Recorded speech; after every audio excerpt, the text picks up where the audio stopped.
এ পর্যায়ে আমি আলোচনা করব বিশ্বনবী সাল্লাল্লাহু আলাইহি সাল্লাম হযরত আলীকে দেওয়া উপদেশ সমূহ, যা আমাদের সকলের জন্য প্রয়োজন।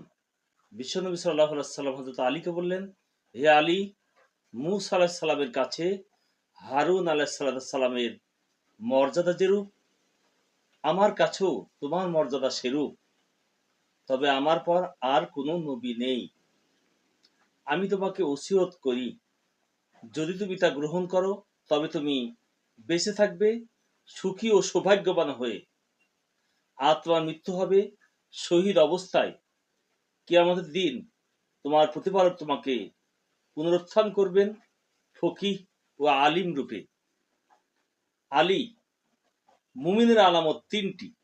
এক হলো সালাত বা নামাজ, দুই ইবাদতে রাত জাগা, তিন দান খয়রাত করা। আলী, মুনাফিকের আলামত তিনটি। এক, সে মানুষের সামনে সালাত আদায় করে মনোযোগী হয়ে।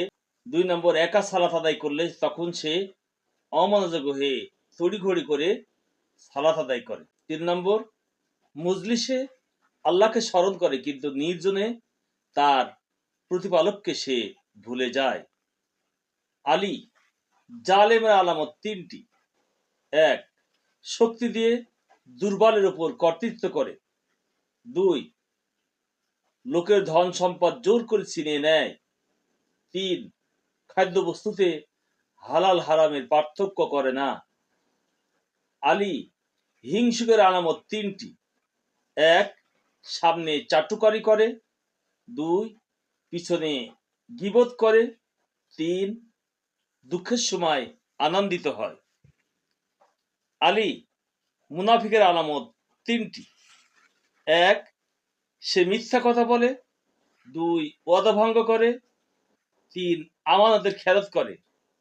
আর উপদেশ তার কোনো উপকার হয় না।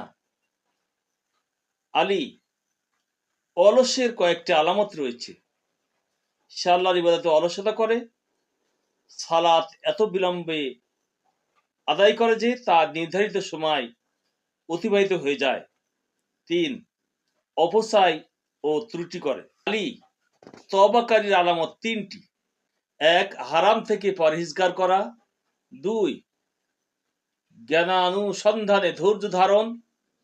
ও তিন, সে কখনো পাপের দিকে ফিরে যায় না, যেমন দুহান ও দুধ পুনরায় বাটে প্রবেশ করে না।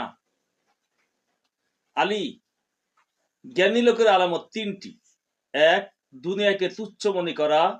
দুই, সহিষ্ণু হওয়া। তিন, বিপদ আপদে ধৈর্য ধারণ করা।